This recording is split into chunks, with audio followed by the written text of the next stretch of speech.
Okay, I'll start again. Good afternoon, everybody. My name is Afshin Nazir. I'm here representing the African Forum and Network on Debt and Development, AFRODAD, for our jointly organized session with AfriLabs on reparations and economic justice.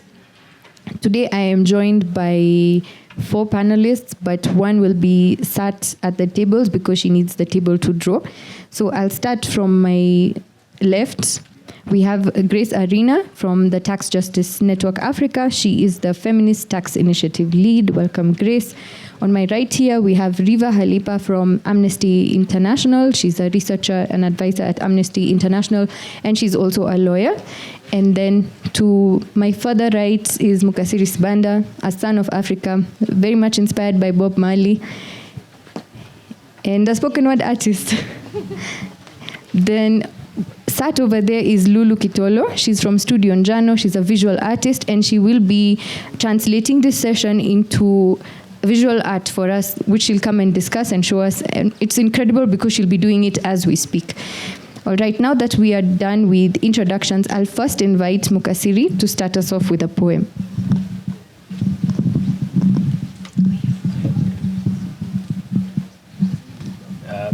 Thanks very much, comrade. Is this audible?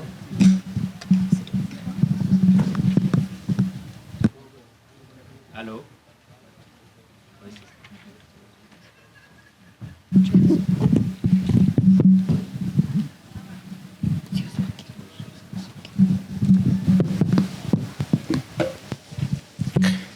Good afternoon, colleagues. Good afternoon, comrades. Yeah, you know what the energy does? It's like a mirror, it reflects. So if you can't get that kind of reflection, you get lost. So I'm not gonna waste your time here. I'm gonna bunch jump right into the spoken word. So just to preface the poem, this is about understanding where is Africa's sovereignty in the context of the global demand for critical minerals. But in this whole conversation, we try to weave different themes all together that relates to natural resource governance, talk about economic governance, talk about the environment, talk about what is the equitable share of benefits for communities. Yeah. So the title of this poem is, how can we green as in smile when you tell us we have green minerals? Critical minerals, green minerals. Is this a global embrace of a red race? It's a big disgrace. Whoever sets the pace, detects the terms. Whoever controls the spice, determines the recipe. So Africa is at a precipice, seeing the spike in resource extraction, rarely yielding any traction for sustainable development, but an enormous subtraction. How can you green when you tell us we have green minerals? What we gain is only a fraction, at the cost of outright infraction of our environmental, labor, tax, and cultural laws. They call this an ease of doing business function, not dysfunction. This is not fiction. While communities are increasingly burdened with the development friction from resource extraction, how can we green when you tell us we have green minerals? The irony is that we have plenty of iron, but not enough steel because of the extortionate global economic infrastructure that steals our infrastructure. Is this a case of grass always looking greener on the other side? How can we green when you tell us we have green minerals? What stops us from going against the grain? We have more to gain or bargain. If we control the spice, we will determine the recipe, a challenge we should all relish. When we dictate the pace of extraction, we gain traction for the Africa we want. After all, our population is growing. For it to be glowing, its futures should never be fractured from its minerals. No more grim minerals for our development. Thank you.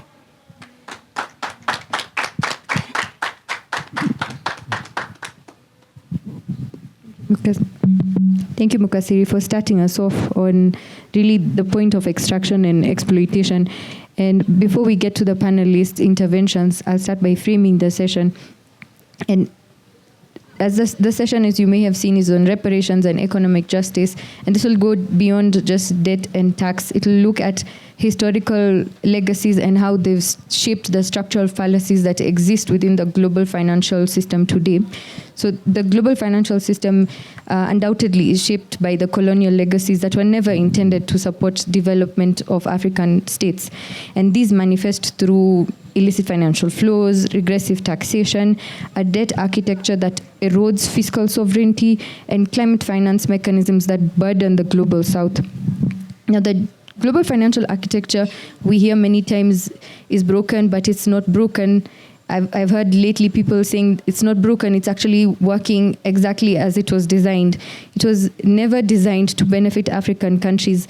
And the imbalances in the global financial architecture, they are not accidents, but merely structural hegemony. And beyond technical reform now, we need a bold reimagining of global financial governance. So against that context, why does this session matter? Because the African Union has named reparations and reparative justice as the theme, not just of the year, but of the decade. It becomes imperative upon us to also question it in the context of different, all the different aspects that we work on.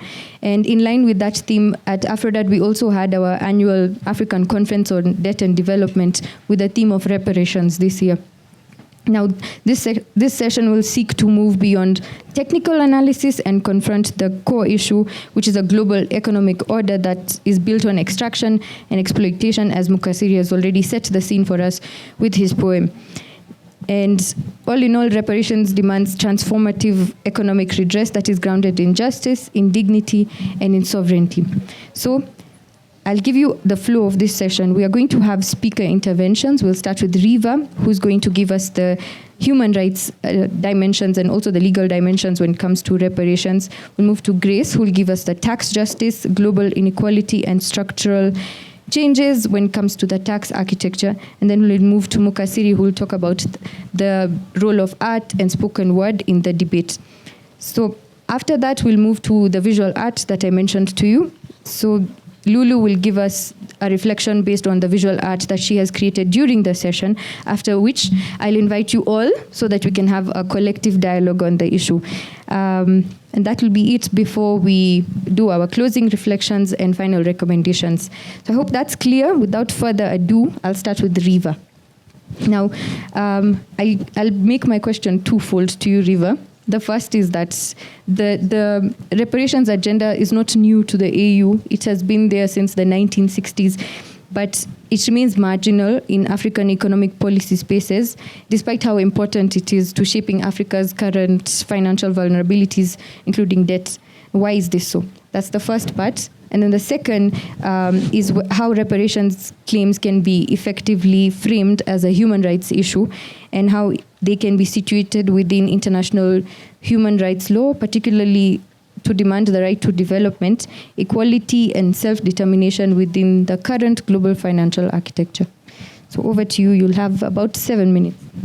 Thanks, Afshin, and thanks to everyone for coming, and to the organizers for creating this wonderful event.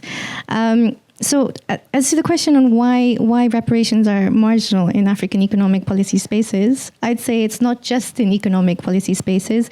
I think even in human rights, international human rights law spaces, it took until 2001. For slavery to be considered a crime against humanity, and it took, and even then, colonialism wasn't considered. It was considered against the Charter of the UN and human rights, but it wasn't considered a gross violation of human rights until much later. So I think it's only been in special procedure working groups, and in the last few years that it's been considered gross violation for human rights, but even then, only as a political and a moral statement, and not one which is a legal duty for repair.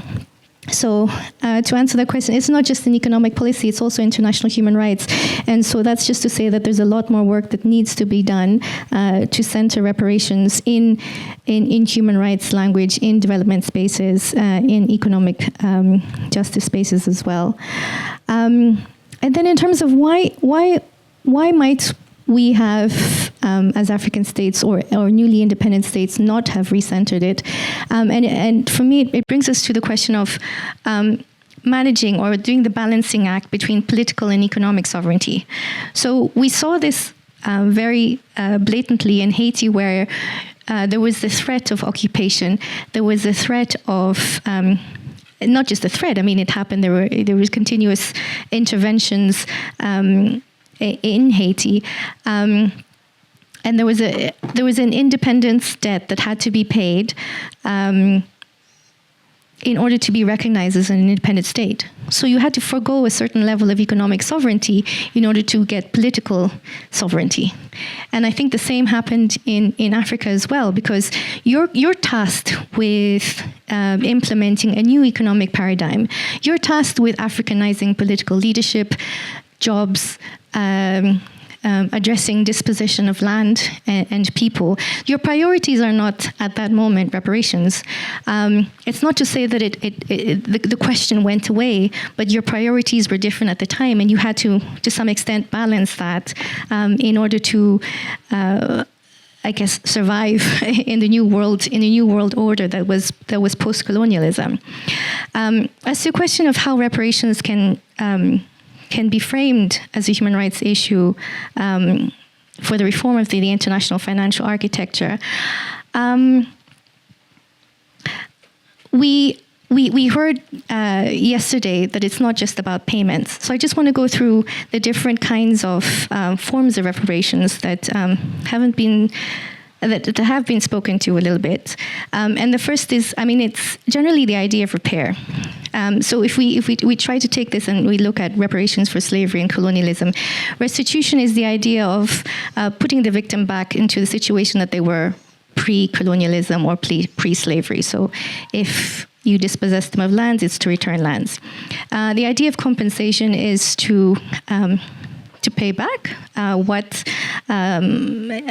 economic harms they suffered. So for slavery, it was lost. I mean, no wages. Then what would those wages have been? For rehabilitation, it's okay if you lost a limb, if you were abducted, and as a child, what would that rehabilitation look like legally, medically, socially? And then the areas that I find is very pertinent, particularly for economic justice, is reparations in the form of satisfaction and guarantees of non-repetition. Because we often stop at decolonization without looking at decoloniality within economic justice and the new kind of development paradigms. And what was ironic about the disdain around the use of development in the first session yesterday was there's this understanding of development as we know it, as the post-colonial paradigm of development, where it's unfettered growth to no end, based on GDP as a form of measurement, and not as development as the global South has been pushing for development. So if you look post World War II and post-colonialism, there have been initiatives to reclaim economic sovereignty. So we saw this in the early 70s with the non-aligned movement, who tried to, group of states, not try to side with any of colonialists or communists, and who birthed the new international economic order, which was the idea of fairer trade agreements, fairer taxing rights, South-South cooperation, the use of resources, sovereignty over resources, and it kind of died. But it's transformed itself in other ways, and you see these championing for economic sovereignty in different ways. We saw in again also in '74. When we think of human rights, we always think it's between states and individuals. But even in 1974, there was a Charter of Economic Rights and Duties of States, which looked at international economic relations between states, the economic rights and duties between states. If we look at the Declaration on the Right to Development in '86, it talked about the collective and the well-being and the fair distribution of benefits for everyone. And even if you look at the contributions and the submissions from developing countries and the global majority towards what is now push for the Covenant on the Right to Development, they conceive of development as a collective issue. That it's not constrained between the binary of state and individual, but the collective and the state and corporates and all these different forms of accountability that we don't perceive of in the post-colonial neocolonialism idea of development. So I thought it was quite ironic that there was, that even when we think of development, we think of it in that way, and yet the Global South has been pushing for a broader understanding of it, and one that it captures our realities. And if you continue to look at the voting patterns around different conventions or initiatives at the UN, whether it's the UN Framework Convention on Tax, whether it's around the resolution for a new international economic order, the one for the Charter for Economic Rights and Duties of States, resolutions around international trade and development, or the legal framework on debt restructuring, it's always the same parties who vote against it. Who are they? OECD. If I were to show you a graph around, taxing rights, and those who had double taxation agreements with OECD countries, you'll see a pattern that so double taxation agreements are agreements between two countries not to tax the same source of income from the same taxpayer twice. So there is a decision between the two countries of who gets which taxing rights. But you'll see, if I had something to show, a graph to show you, you'll see that they remain with OECD countries.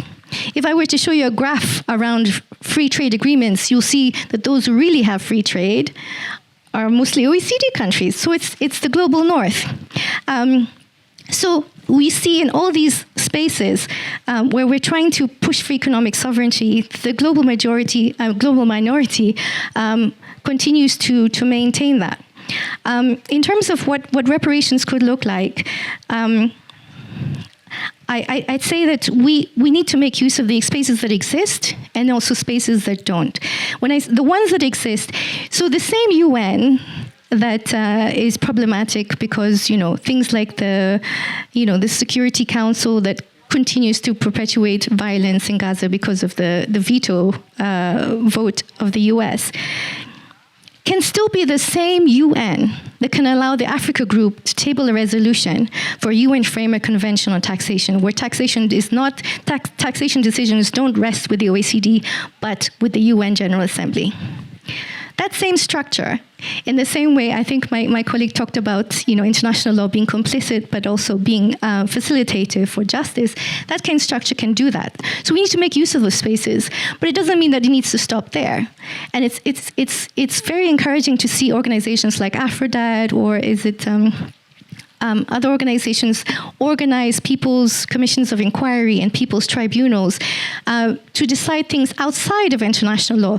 Who in that, in that community, how are they deciding, on how these atrocities should be dealt with? What kind of reparations should they be? So it's about recentering. I liked one of the suggestions that someone said when we're talking about what these reparations mean to you, and someone said recentering, and it's about recentering the voices of the victims. So when we talk about reparations, I would put that forward. And then also just, sorry, I forgot to mention this when we talked about why is it still marginal in Africa? It's to suggest that maybe it's not marginal in other spaces. So that is true, especially in the CARICOM context, where the idea of reparations has progressed a lot more. And I'd say that's because it's different when you have 15 member states relative to 55. It's different when the line of causation is a lot more clear, and the experiences it may be a lot more similar than the experiences of colonialism in Africa. So yeah, I'd say those are the challenges that persist, and yeah. And those are the different options that we can make to make use of systems within and outside. and continue to kind of reinvigorate these conversations about what development is, and what reparations could look like in a way that recenters the victims. Thanks.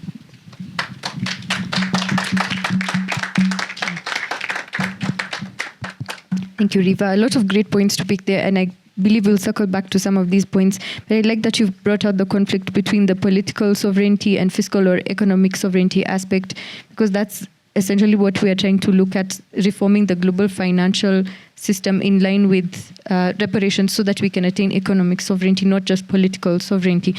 I'll now turn to Grace, and she's going to give us more of a tax angle. So Grace, to you also my question will be two-pronged. The first is that the current tax system, just like the debt system, is also part of a system that continues to exploit Africa, underdevelop Africa, and it also limits the fiscal sovereignty of African states and perpetuates inequality in general. So how can reparations be used as a tool of reform and reclaiming not only control over our resources, but transforming the rules of the global financial system when it comes to tax? And the second part of that question will be what policies or approaches, domestically or internationally, can we use to start redistributing wealth in ways that are aligned with reparative justice? Thank you for your questions. I would like to start by stating that I'm here on behalf of my executive director, Chennai Mukumba, who has sent me and sends her regards. So I'd like to begin by setting a baseline on the status of the global tax governance system. At the time tax regulation was being formulated, Africa did not have independence, and therefore we did not have a say. Currently, the global tax governance is dominated by the global north via the OECD. I like that Riva brought that up, and the G20.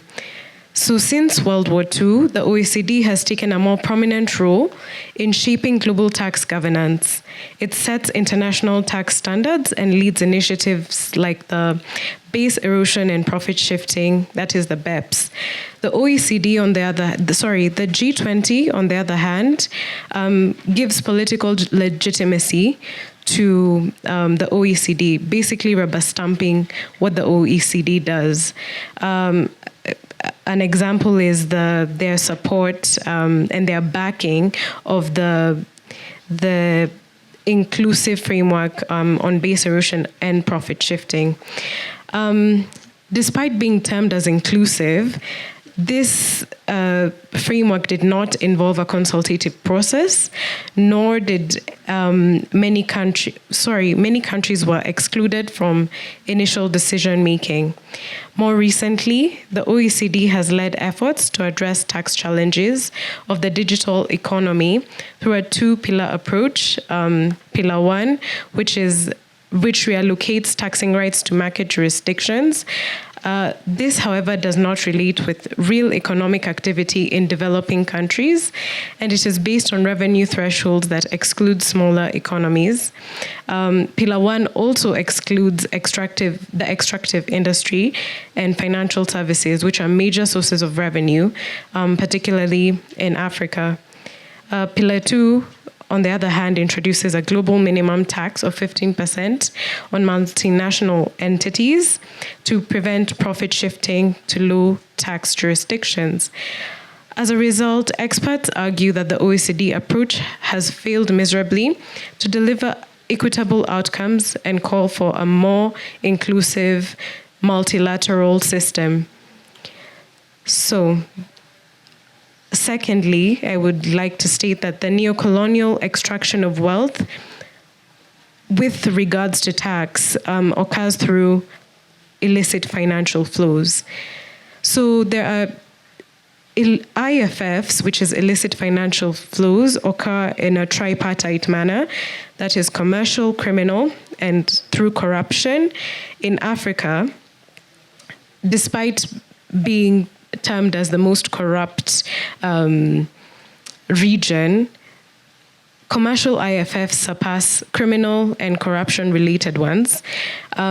And this is driven by aggressive tax avoidance and evasion that is perpetuated by multinational entities. Africa loses more through IFFs than it gains through foreign direct investment and overseas development assistance. To be specific, an estimated $86.6 billion are lost annually due to IFFs that are commercial related. Moreover, our dependence on the extractives industry makes our countries vulnerable to IFFs. Close to 65% of our IFFs take place in Africa's extractive sector. Additionally, tax havens are at the center of IFFs, hence doing away with secrecy and prioritizing transparency is crucial to tackling this. And to answer your question, reparations can be used as a tool of reform by demanding that wealth extracted through IFFs, largely perpetuated by MNEs, be restored, including wealth looted by financial means, the looting of natural resources, our cultural artifacts, intellectual property, just to name but a few. So, what can we do on an international and domestic level to begin redistributing wealth in ways that align with reparative justice?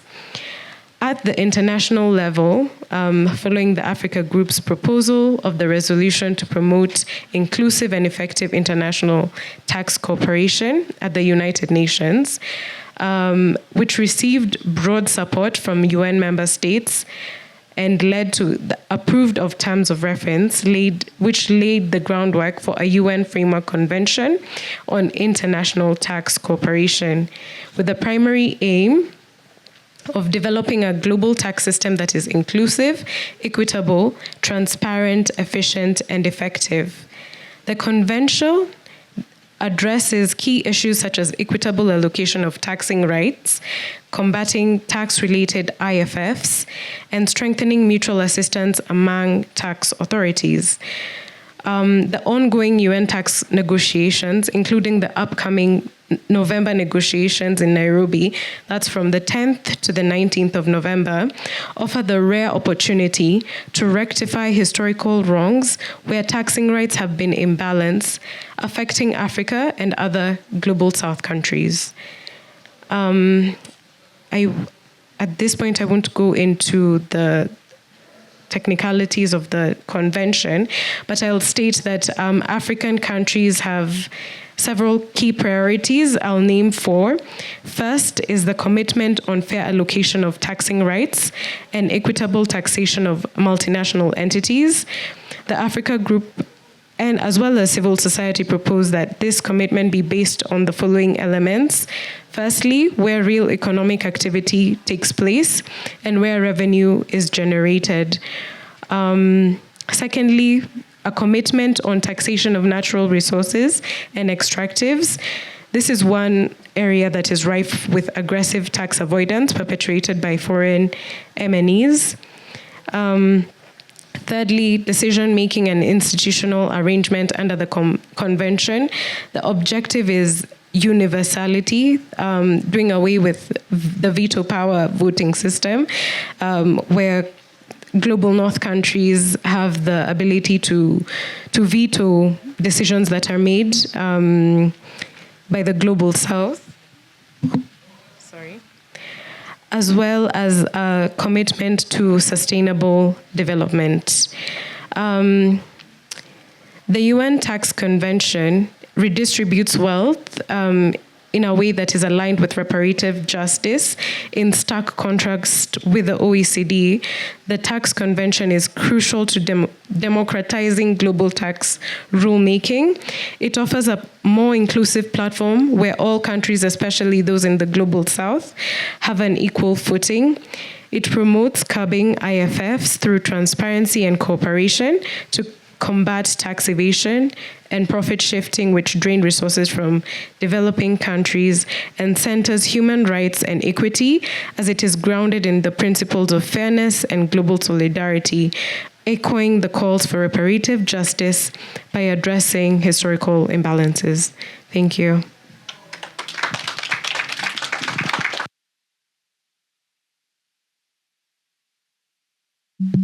you, Grace. Already seeing parallels between what you and Riva have already presented, especially on the blockers as well as the conventions. You've both spoken on the need to have framework conventions. You've mentioned tax, but there's also the aspect of sovereign convention on debt to address issues from the structural lens as well.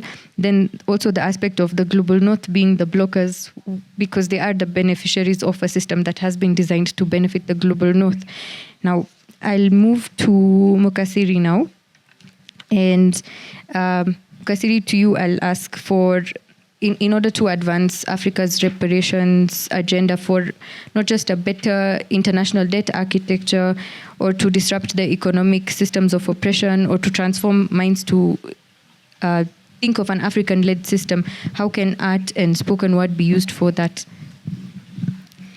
Yeah, thanks very much. I don't know if I'm the only one who struggle when I'm starting a conversation. I hear some say, let me jump into it. Sometimes I feel like, let me bungee jump into a conversation. And sometimes I feel like, let me do a triple jump into a conversation. But I think in this narrative, let us understand that metaphors, the way we speak, the way we relate, the way we bring each other into a conversation, how we try to technocratize the conversation is very, very important. So I'm going to just start with one metaphor.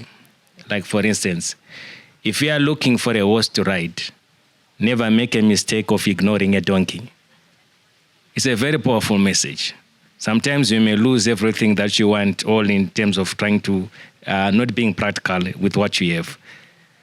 There are ways in which we express ourselves so that we are ahead.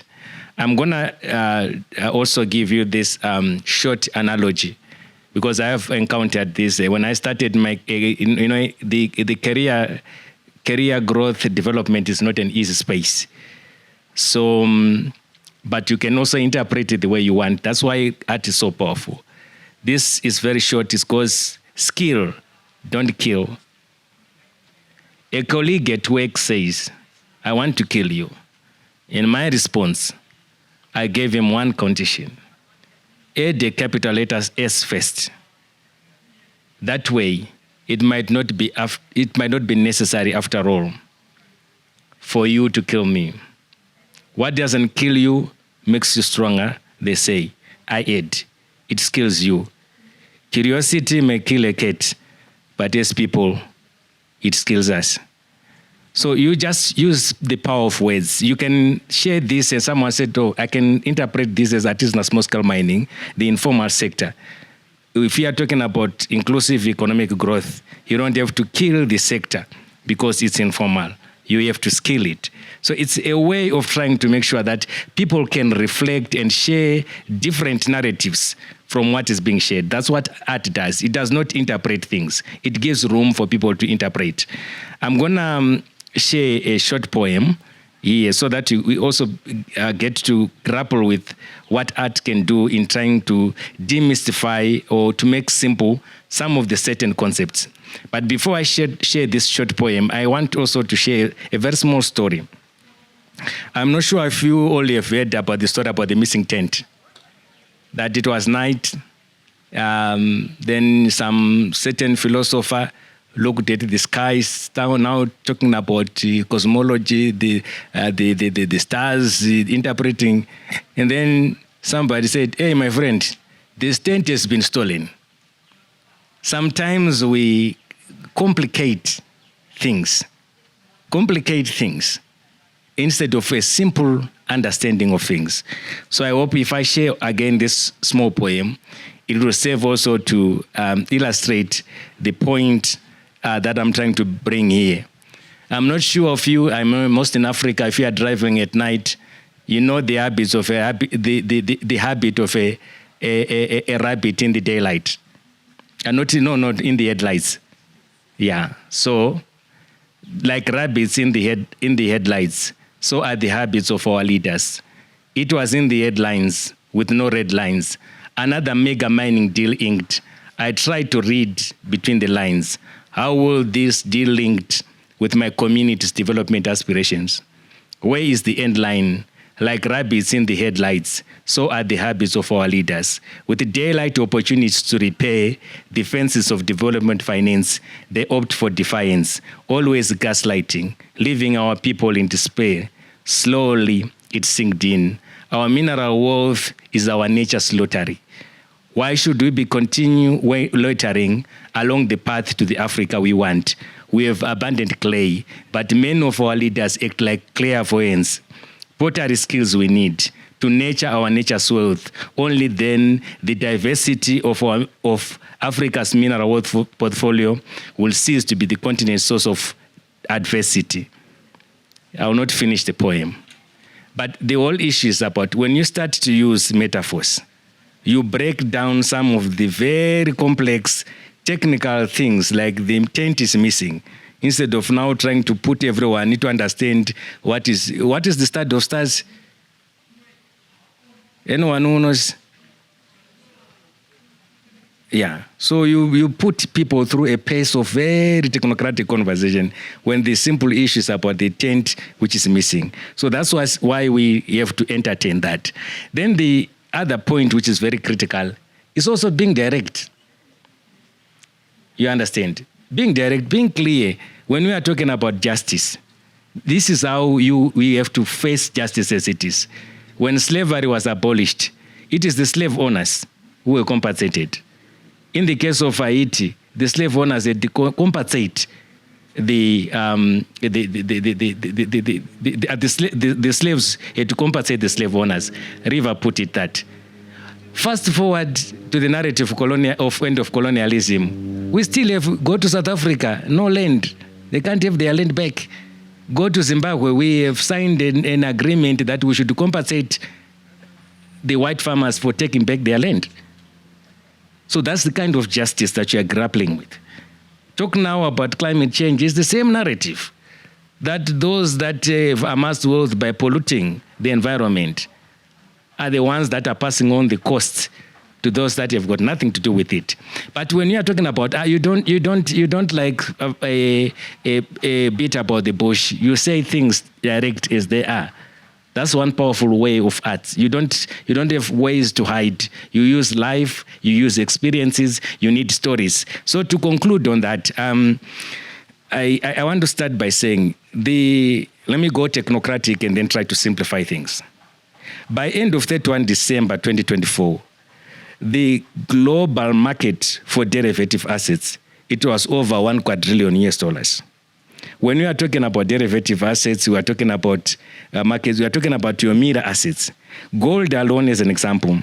Looking at the the exchange traded funds value of equity, it was valued nearly 17 trillion. Africa is the largest producer of gold by output globally, but our share in that market is only a fraction. So I want to tell you this story. There's a mountain that which is about 40 kilometers away from the capital city of Harare. It's called Goromonzi. I used to pass through that mountain several times from 2011. In 2016, a company started to prospect for lithium. From its record, and it disposed the shares in July 2022. They boast that we have created a share price appreciation of about 1,500%. That mountain was sold for nearly $500 million. The holders of equity at the Australian Stock Exchange, you understand, were the ones celebrating. In that community, the local development plan, nothing is reflecting. Come to the national budget for the country, nothing is reflecting. You can talk about this from the dangers of financialization, technocratize the conversation, but talk about even illicit financial flows. But the truth is, here is somebody who is saying, I am a shareholder in this company. From this mountain, my share is jumped by 1,500%. I invested $1, I'm getting 1,500. And what about the owners of resources? Can you say you own a resource if you can't control it? So you have to understand how the global economic infrastructure is set up to prejudice us. So sometimes we may say, let's get the figures, let's get what everything is. But a simple story about that kind of mismatch in terms of allocation, inequitable allocation of benefits, really tells a story. So the story of reparation is my last sentence here. My understanding of history is not the past. When we did history, we were told history is the start of the past, the present, and the what? The future. George Orwell warned us. His real name is Eric Blair. If you control the past, you control the future. If you control the present, you control the past. So it's also very important in that narrative way to be able to understand those things. Thank you.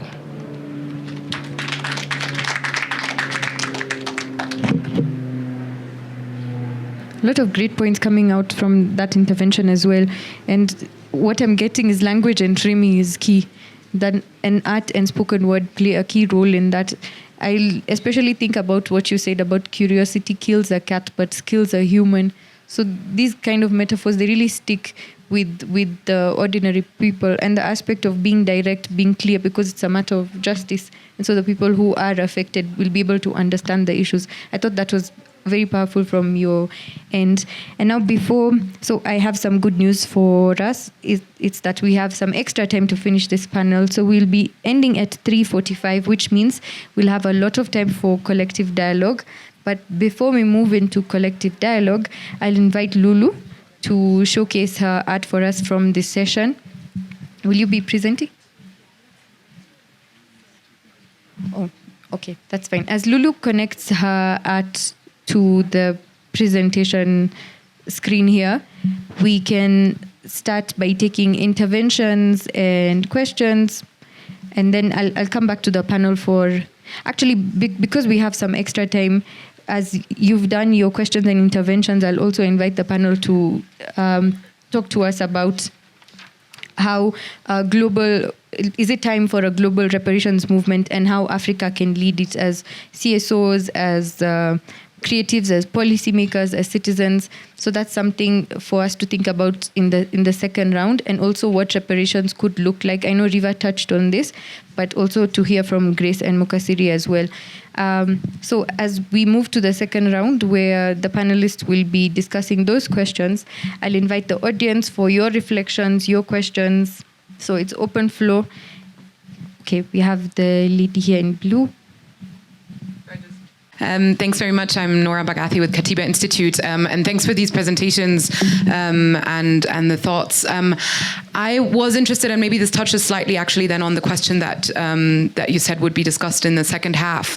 But I was very interested in particularly what can we do here on the continent, what can we do as African organizations locally, and especially also how can we push for more standards to be developed on the continent as well, and particularly I'm thinking to what extent can we engage bodies at the African Union level to give I guess advisory opinions, to give resolutions, etc., on these issues, because I also take slight issue with the fact that even for some of the solutions, we then look externally, right? Or we're looking to bodies essentially that are sitting either in the global north or that are working internationally very much, as you highlighted, very much with influence from the global north. So I'm very, very interested to hear also, as civil society here as well, what can we actually do if we wanted to put this on our agenda? Thank you. Thank you so much. And thank you so much to the panelists for all of your really interesting and thoughtful interventions. I have a comment and then two questions. Thanks, Riva, for kind of locating the right to development within this longer durée of African jurists and politicians who conceptualize of the right to development really as a radical right, and very much linked to the process of decolonization and the right to self-determination. And as you pointed out, it's traveled a long way since that kind of conception of development. We still have it in the African Charter that the right to development of peoples is in the same article as self-determination, but I don't think it's really understood in that way, more broadly by our leaders and by people, by the general audience. So my one question was, how did that happen, do you think? That we have the kind of understanding of development that we have today, even amongst our leaders. What happened? And then the second question was around thinking about reparations within the framework of international law and state responsibility. And, there have been arguments, we're trying to think about racial domination and discrimination, kind of current racial domination and discrimination, as being a continuation of colonialism and slavery, such that it's a continuing harm or wrongful act, with the result that we can kind of access the remedies of a cessation, guarantees of non-repetition, etc., to kind of intervene now for the legacies of kind of such historical injustices.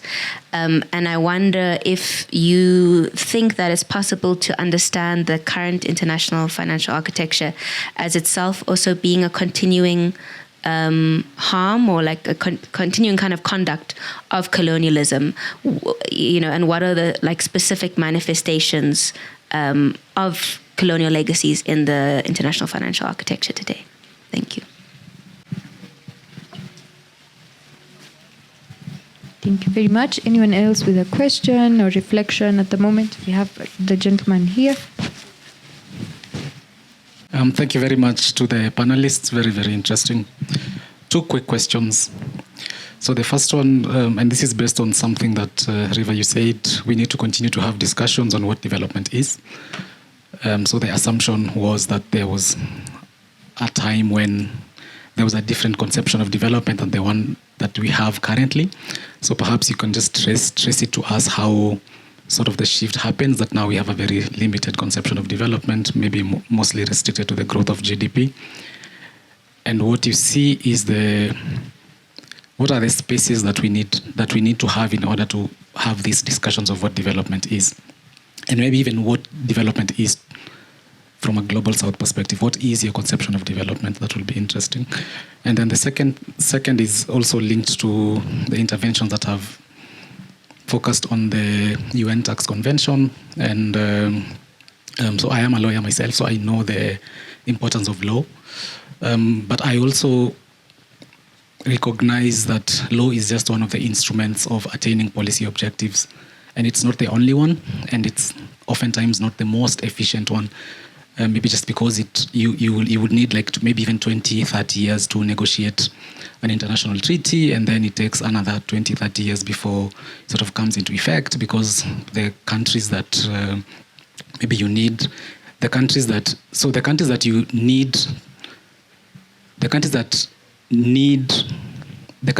made you have that convention in the first place are often the countries that do not want to ratify the conventions. And so is it a sort of a good use of resources to spend 30 years to negotiate for a convention, and then the convention that you thought is going to change things is then not ratified by the countries that you are hoping will be there? So I'm just thinking, is there another way of thinking through the process? Because history shows that international lawmaking can be very effective, but oftentimes only if, and we saw this with recent developments in the human rights space, where with some of the things that we thought were sort of use cogens, like there's this inalienable things, that these norms that cannot be challenged in any way. We realized with the situation in Gaza that it actually can, and that's because the people that were at the forefront of even the Genocide Convention and the Human Rights Conventions then did not think that this applied to them. Yeah, so I'm happy to hear your thoughts.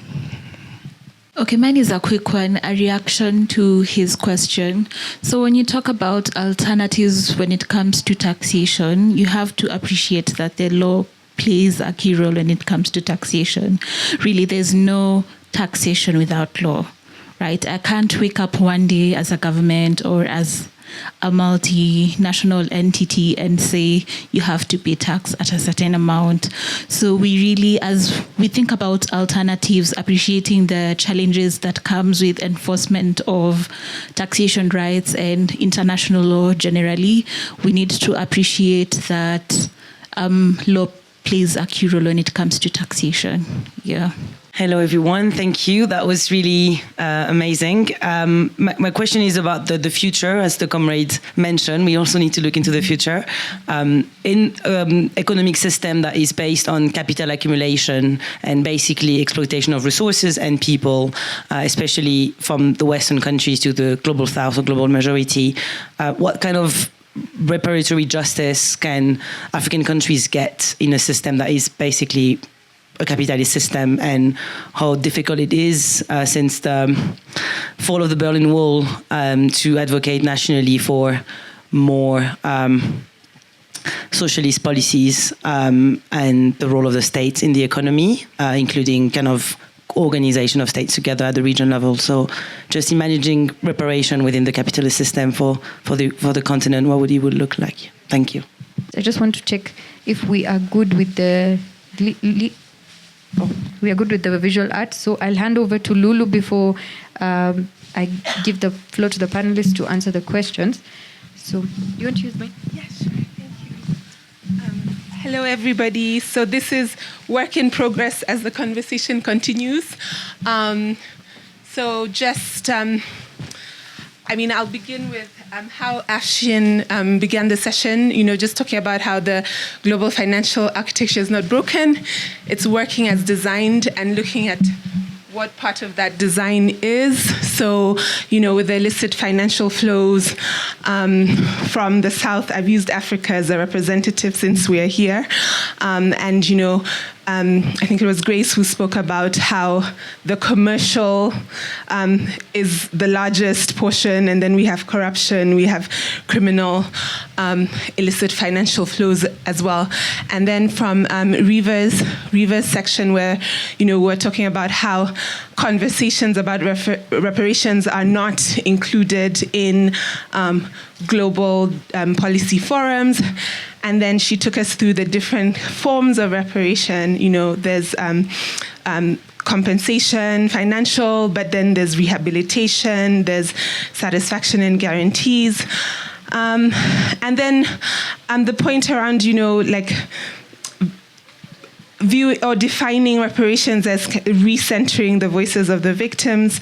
And then down here from Mukasiri's poem about, how can we green when we have green minerals. So also to your point about art and the power of metaphor. So this is using visual metaphors to really capture the points or the discourse. And so that's what I'm going to continue doing. So you will have an opportunity later to look at a more complete picture that should hopefully, in a glance, be able to share the essence of this conversation with those of you who are here and also those who weren't present today.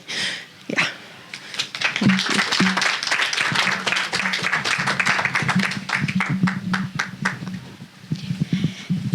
I think we can give the panelists and Lulu another round, a stronger one. Right, thank you, Lulu, for this incredibly accurate but also really quick depiction of the discussions we are having today. And I am sure this is going to stick to some extent in all of our minds, as well as the poems that Mukasiri has read out for us today. Now, I'll move to the panelists. So I will start with Riva to address the questions, comments, and you can take your time because we do have some extra time, so no pressure. Yeah, thanks so much for a lot of those questions. I think I'll go to the one about development first and maybe reframe it as maybe not development necessarily, but progress. Maybe we can look at it in terms of progress, like where are we supposed to be going? And the post-colonial conceptualization, or even the industrial era conceptualization, is just unfettered greed and extraction to no end, at the detriment of people and the detriment of planet. So it's extractive, it's unfettered, it's towards it's just measured by GDP growth. It doesn't say anything about inequality and doesn't say anything about well-being. So a lot of the alternative economic paradigms that are being proposed, whether they're called well-being, they're called social solidarity economies, a lot of them revert back to more traditional societies, where if you look at the Buddhist or Maori principles, they're reflected in images of interwovenness and the idea of interconnectedness, that we are not separate from the planet and we're not separate from each other. And therefore, the way that we progress across life should take into consideration our intersectional and interconnected nature between other people and planets. So it's the idea of sufficiency over excess. Your rights are limited by others, it's interesting to so many different kinds of imaginings. There's some people who talk about ending, so they call it the post-growth. Other people call it degrowth, or rights-based economies, social solidarity economies, donut economics. So you have two rings, where one is the end of planetary boundaries and one is the inner circle, which is your basic needs. So how can we live within those two rings, or the donut? And then there's alternatives like feminist economics, who look at centering. As long as it's feminist, then we are addressing all kinds of intersectional discrimination. So that's on what development could look like, and it speaks to also the idea of self-determination, and looking at what would we want. Yes, the previous session in this room was talking about green colonialism, and the need to look at this. There was a scramble for Africa, and now there's a scramble for minerals, critical minerals, and all that. So if I could flip the question that my colleague Melissa said yesterday about who's international law, I'd say also who's development and who's reparations. Who is developing, who is helping, who is repairing what for who. So when we talk about, or when you move towards a just transition, we shouldn't just be transitioning away from, fossil fuels to the detriment of people in the Congo who are excavating critical minerals at the cost of their lives. So that's the one on development. The question on continued racial domination and discrimination, I'd say it is, Melissa, it is a continuation of slavery and colonialism. So when we looked at the 5 forms of reparation, the one that's not addressed is satisfaction and guarantees of non-repetition, because what we did is we moved from slavery, so the extraction of labor, to colonialism, which is extraction inside, to coloniality and post-colonialism, where there's continued extraction, like the crab, so the parasite that has taken over the crab. So even the way that we think of development and development paradigm is the one of unfettered growth, is the one that the colonialists left behind. Why do we not think about circular economies and regenerative economics and participatory economics and Buddhist economics? Because of the way we've been educated to think of accumulation and accumulation and accumulation.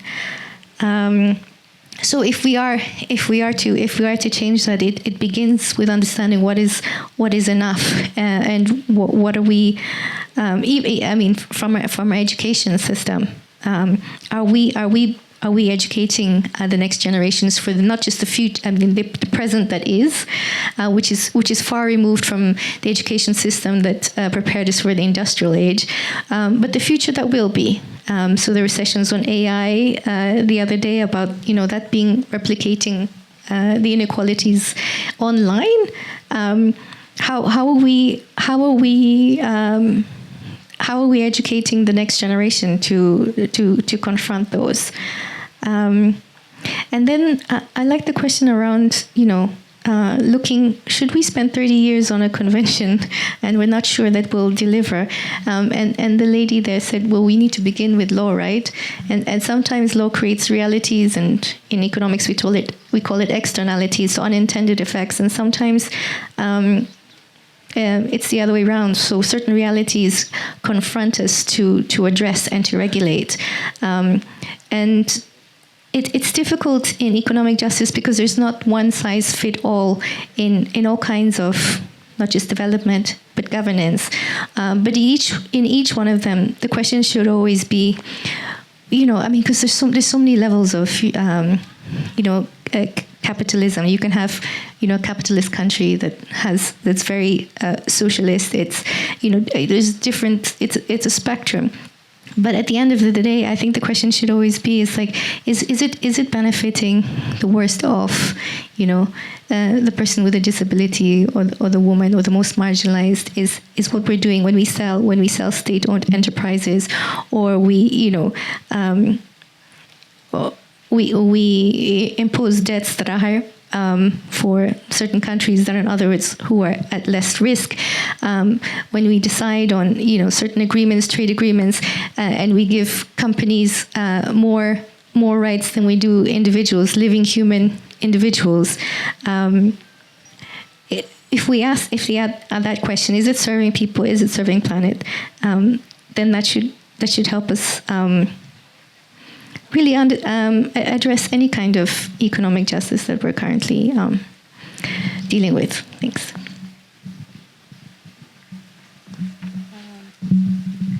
Thanks, Riva. We'll move to Grace next, and then to Mukasiri.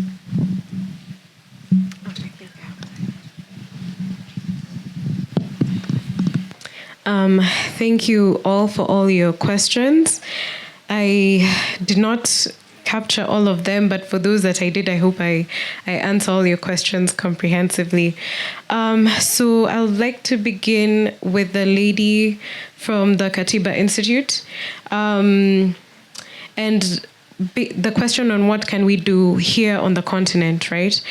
And I'd like to echo the sentiments of Dr. Laila Latif, whom I'm sure you have, whom you know, who, while addressing parliamentarians last week at the African Parliamentary Network on illicit financial flows and taxation at APNIFT, very aptly pointed out that we have a tendency to export our laws in Africa and look for solutions externally, as you've pointed out. There has not been tax legislation that has been locally led. So I'll give the example of Kenya, being a Kenyan and a lawyer. I can tell you that most of our laws, corporate laws, Companies Act, Insolvency Act, Income Tax Act, might as well be the UK's. It's copy-paste directly, not even a comma, perhaps a few metrics here and there to add Kenya shillings instead of their currency, but mostly it's the UK law. We've literally copy-pasted it. And so her point, or rather the upshot of what she was saying, was we need to stop copy-pasting laws and start developing laws that are relevant to the African context, that are relevant to the Kenyan context. And on the question on the UN Tax Convention, you mentioned that law is one of the instruments of obtaining policy objectives, but is not the most effective. So what's unique about the UN Tax Convention is that it is Africa-led. It was the Africa group led by Nigeria that tabled it. And at this particular point, after getting it passed, and now we are currently in negotiations, it was pointed out that very few countries are now following up. I think it was 14. So we really, as Africans, after coming this far, we need to continue following up on the negotiations. So you need to urge your lawmakers, your negotiators, as CSOs to follow this process. It's important because you don't want to have tabled a resolution and have it passed and then have the Global North shape and frame it. So, sorry, I have lost my train of thought. You asked the question, is there another option, right? I mean, we can stick to the status quo and continue being like sheep led to the slaughter by the OECD, the G20, the IMF, and the World Bank. We can really be the leaders of rewriting global tax rules. And this convention is really one of the greatest opportunities that we have currently. So I urge you all from your various African countries to please continue to support this process. And I agree with Laura, who very correctly pointed out that law plays a key role when it comes to taxation. And the greatest example of this was the 2024 Gen Z protest of the finance bill, which I think the youth realized how, and I say the youth and I include myself in it, we realized how law has a direct impact on your day-to-day life. And so it was protested due to its regressive and punitive nature. So I agree, it plays a very key role when it comes to taxation. Thank you. Yes, we'll now move to Mukasiri. Yeah, thanks very much. Answers. I don't think our role here is to give answers personally, because I think if I believing in power of arts, the greatest power you have is to keep cleaning the mirror. Keep cleaning the what? The mirror. Why am I saying so, right? Number one, when we talk about the scourge of financialization in the past 50 years, I'm also an accountant by profession, but I've left that here. In the past 50 years, the balance sheets, what you call statement of financial positions for companies, have shifted from being tangibles to intangibles.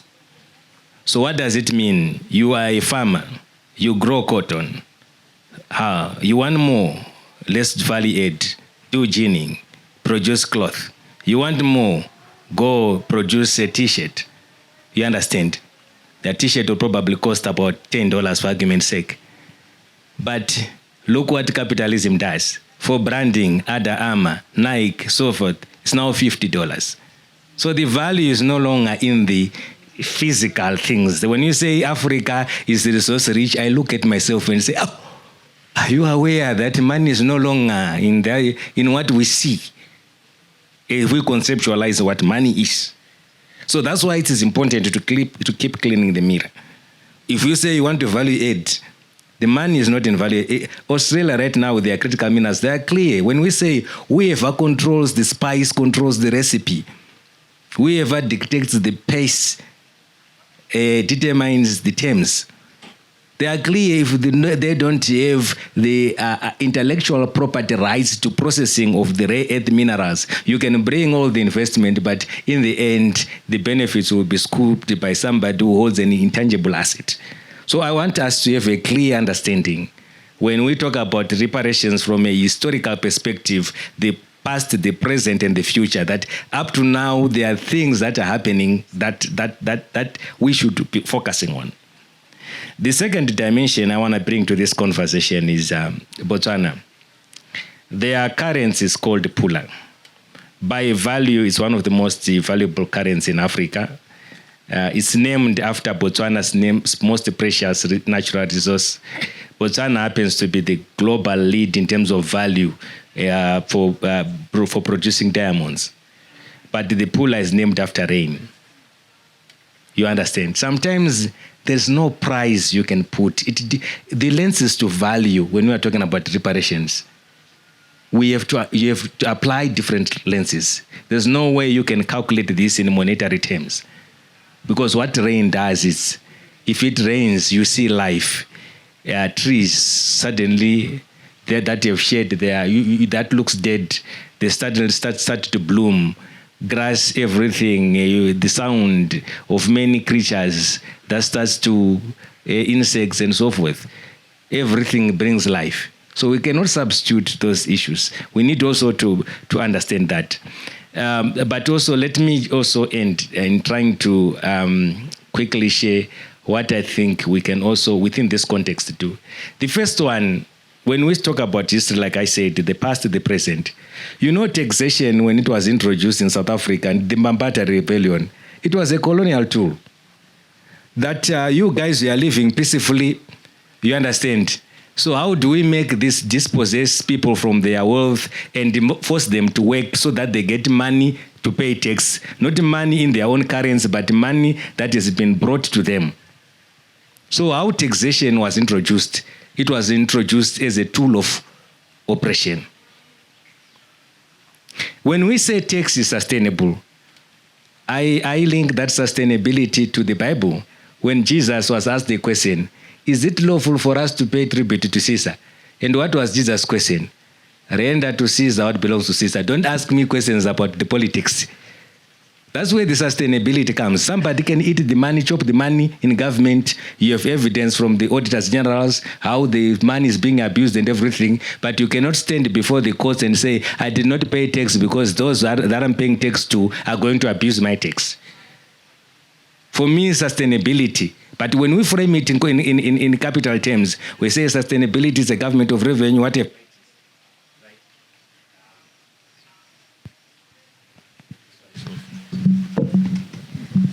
Sorry, perhaps I was not supposed to say that because the might going to...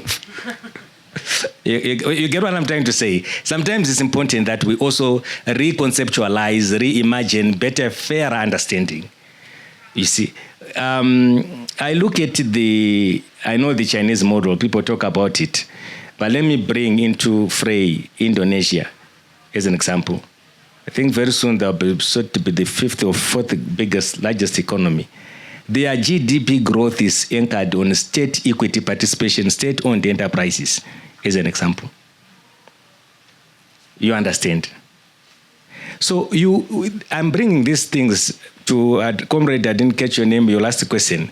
I'm trying to paint a narrative here to what you asked. We are being treated like corporate financial terms, where citizens are taken as ordinary shareholders, where you have residual rights to your resources, where directors can gamble and say, if we don't want to work with this, we can get a loan, a debt, so that we can structure it in a manner that gives us total control over the citizens. So you have the whole mirroring of capital in terms of how we conceptualize public finance. We have a right to residue. That's our right. Creditors, anyone who comes, no matter the risks that they take, they have the first right. When you say you can't get education because we are paying creditors, this is what happens in the private sector. They think shareholders and citizens, our rights, if you mirror them, they're the same. So we also need to conceptualize what financial systems do we want that liberate us.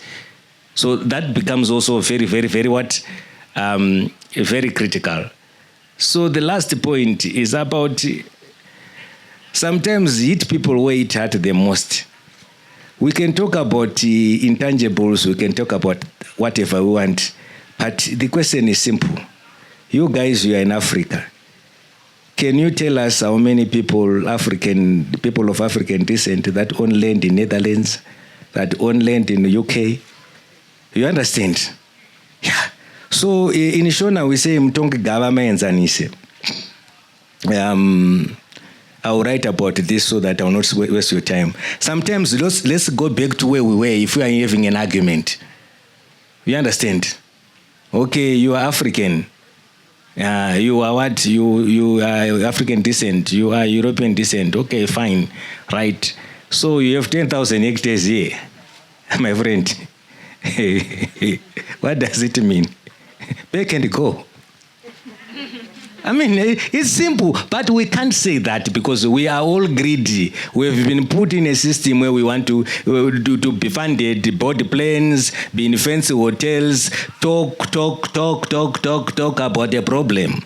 And they know it. The more you preach about reform, there's no reform that's going to come because you're going to waste your energy. Like, let's talk about these issues. Sometimes the problem is clear. We fought for land.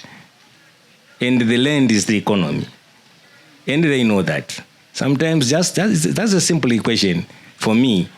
A simple test whether we can go far with the element of reparations or not. Thank you.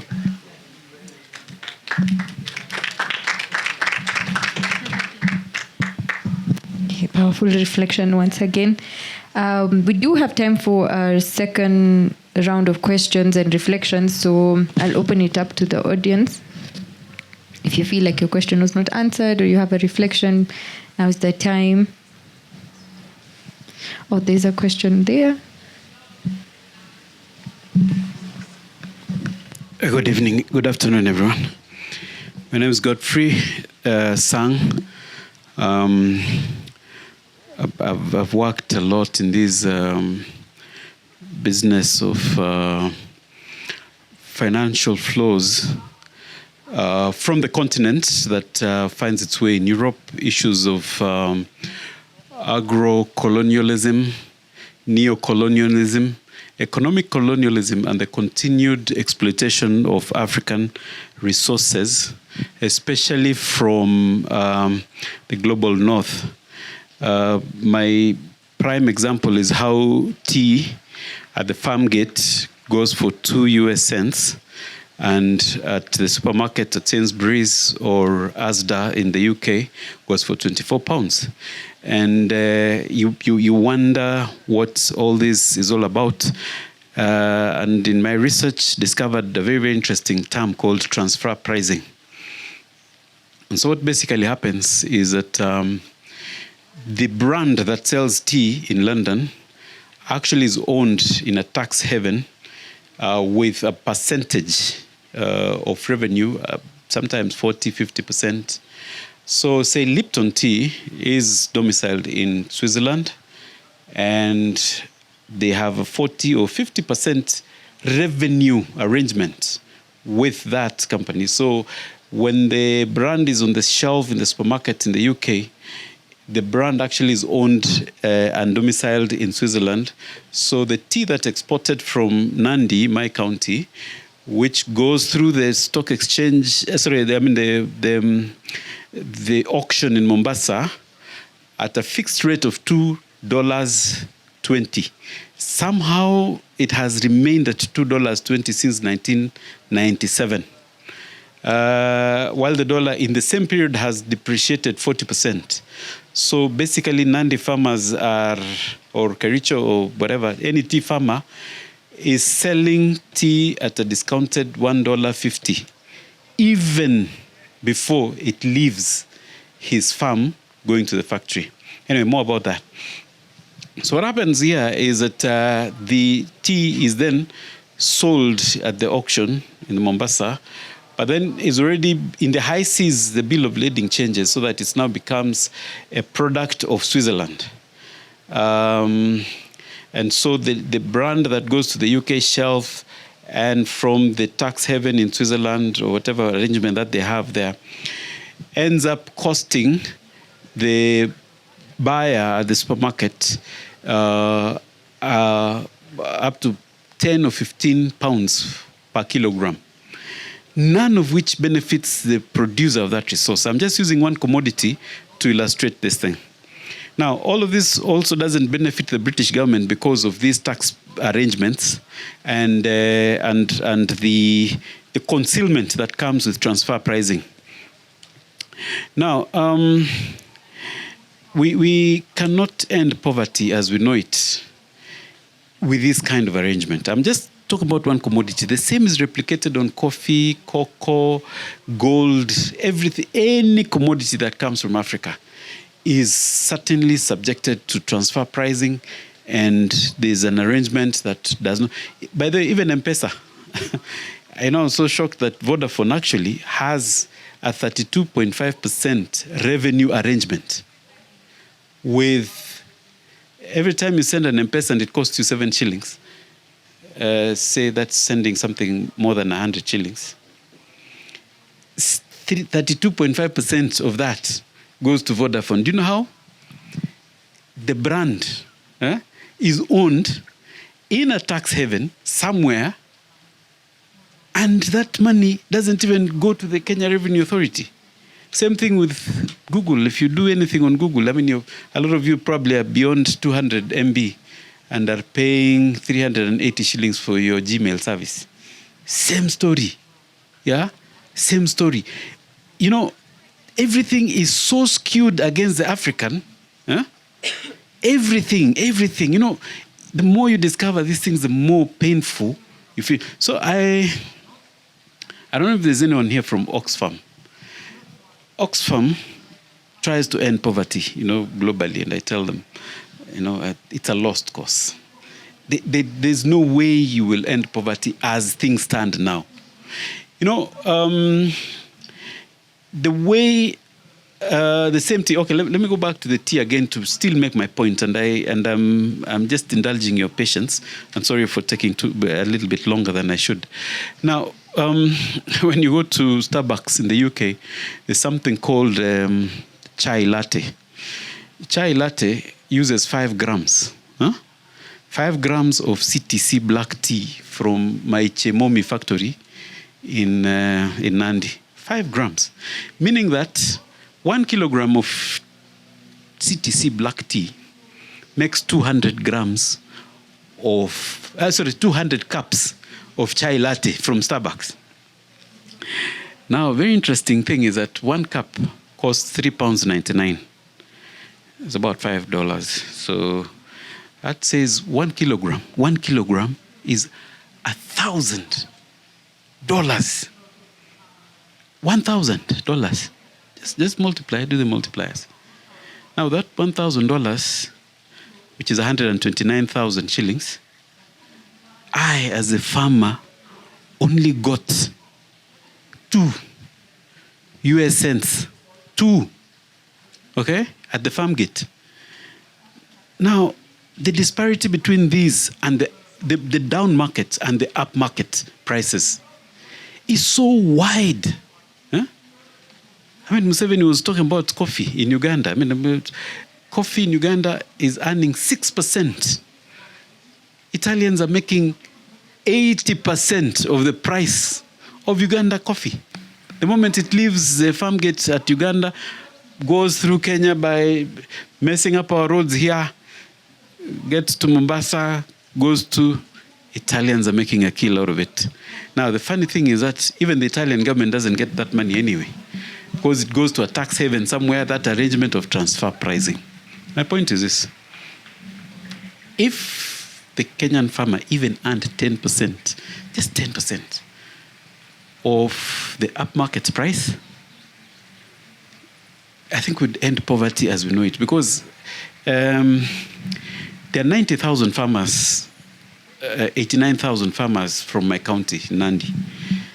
89,000 tea farmers, smallholder farmers, that's people with 25 acres and below. Each of them produced 104 million kilograms of CTC black. Then the same goes to London and use 28, it's about 28 pounds per kilogram for each. That is, one county alone produced about 28 billion pounds in value. Think about it. What can 28 billion pounds do to one county? If we just do this kind of reparative justice. Now, how do we go about it? Sorry to interrupt. Just one more minute so we can give other people a chance to intervene. Yeah. So I indulged. So I'll go to the solutions. In my best thinking, there's got to be a conversation about how these financial outflows from Africa really benefits the global north far more than it should. There are ways in which we can be able to, can we negotiate directly? Say with Starbucks. Of course, these are commercial organizations that have shareholders and are probably quoted in the stock exchange. But there's got to be a human part of this conversation. What is really all this? My county still has poor roads, no electricity, no flowing water, nothing. The global north is saturated with these things and saturated with resources. How can we have this conversation? Who is the driver of these conversations? Civil society, perhaps. Organizations and conferences like this, perhaps. So I want us to, Africa Union, perhaps. Yeah, but these are conversations that we really need to have going forward, so that now, are we able to move the needle when it comes to poverty? Are we able to move the needle when it comes to human, the quality of life for a lot of these individuals that are involved here? Are we able to do this in a way that also benefits both sides? But as it is right now, everything is so negatively skewed against the African continent. And information and knowledge is power. Thank you. Sorry for taking longer than I should. Good afternoon, everyone, and thanks to the panelists to your interventions and presentation. Mine is just maybe a reflection and maybe to answer the lady from Katiba Institute on what we can do locally to put standards. I think in the conversation about reparations, I think it's a reframing issue, right? How we reframe reparations. It's not charity, it's justice. We've lost so much with whatever has been already articulated through the system. So even as you're talking about the UN Convention, it's the same system that has benefited the global north. So as much as we'll be trying to do things at the local level, and we do have the systems, people forget we have a blueprint, Agenda 2063. If you look at the number of countries, African countries implementing Agenda 2063, it's very disappointing, but people forget we do have the blueprint, but we always look, like we are saying, north, to have for our solutions. However, even as much as we do that, we do also need to dismantle that system that continues to favor them. As long as in that, like we call it system of multilateralism, system of cooperation, and all that. So we cannot still ignore the system itself and why it needs to be dismantled and demand reparations along it. And then also in the context of the system, we had a conference in August, still on reparations, and argument is as long as we do not have our industrial capacity and manpower, and he's tried to explain that, we'll always be in that system of borrowing, right? We'll never have leverage on how we can do our own or attain economic sovereignty. So it's still, reparations will still be a prerequisite towards building that economic sovereignty and also now demanding that reparative framework. So it's just a reflection to say we can still look internally. We have the blueprint, maybe just to see how we are articulating that within our national policy systems. Most African countries don't do that. They always still rely on that system. So need to dismantle it first, look inwardly, and now develop that. It's a slow process, but it's how we can still get to that where we want to be. So it's just a reflection around that. Thanks. Okay. Thank you very much for that reflection. I'll ask the panelists to give us a final insight, 1 minute each, before we can conclude the session. I'll start from my left here with Grace. Thank you. 1 minute is quite short, but I'll try my best. I like the gentleman who mentioned that he's worked with IFFs for a long time. He put it very well. The extraction of wealth from the global south and accumulation in the global north, that is the system that we currently live in. And as it pertains to tax, it's especially through aggressive tax planning. And one of the things one of my bosses likes to say is, if you're not at the table, you're most likely on the menu.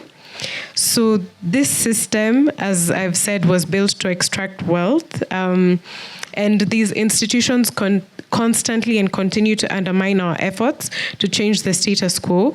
I've been recently having conversations about how, I think it's the IMF or the World Bank, talking about how the UN is acting beyond its mandate in negotiating the tax convention. And they've already begun to have these conversations, but it's really not a time to despair. We must reclaim our voice so that we can have equal footing when it comes to global tax. I had many other points, but perhaps I will pass it on and we can have conversations afterwards.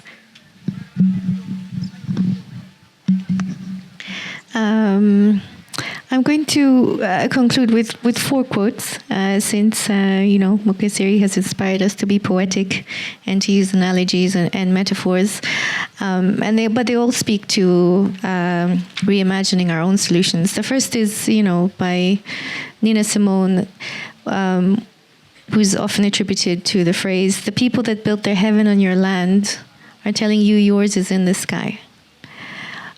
Or the one by Julius Nyerere, who said that if you come into my house and you put on my jacket and you subsequently leave, how I wear that jacket is none of your business. So when you reimagine development, how are we reimagining it? Or even Thomas Sankara, who said that the very architects for the debt crisis that we're in cannot be the ones that propose the solutions for us. But that one, and then the one that we know very well in terms of our own accountability around political leadership, is the one around the people kept voting for the axe, even if it kept cutting the trees, because they thought he was one of them.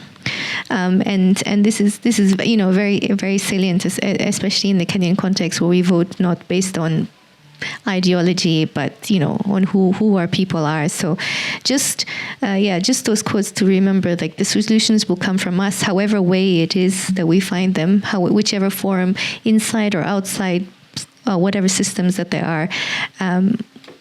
Our forms of resistance are in poetry, are in flotillas to Gaza, are in protests, are in laws.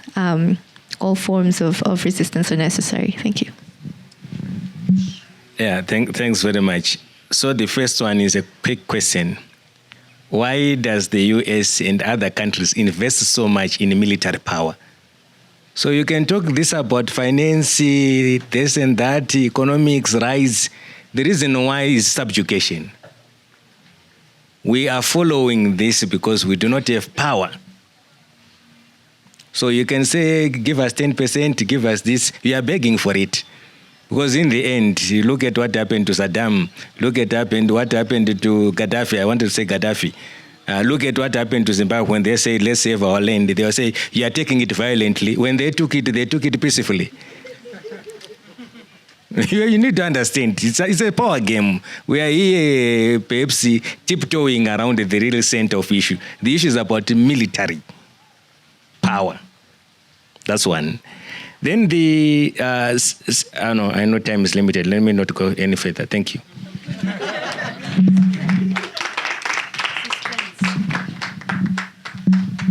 I'm very, very, very sorry for cutting you short. These conversations never finish. There's never enough time. So once again, I want to request you as the audience for a strong round of applause for yourselves and also the panelists. That was a welcome addition. Thank you very much for your interest, for your engagement. My apologies wherever I may have cut you short, but I hope you're picking up some great lessons and reflections as you're going for tea.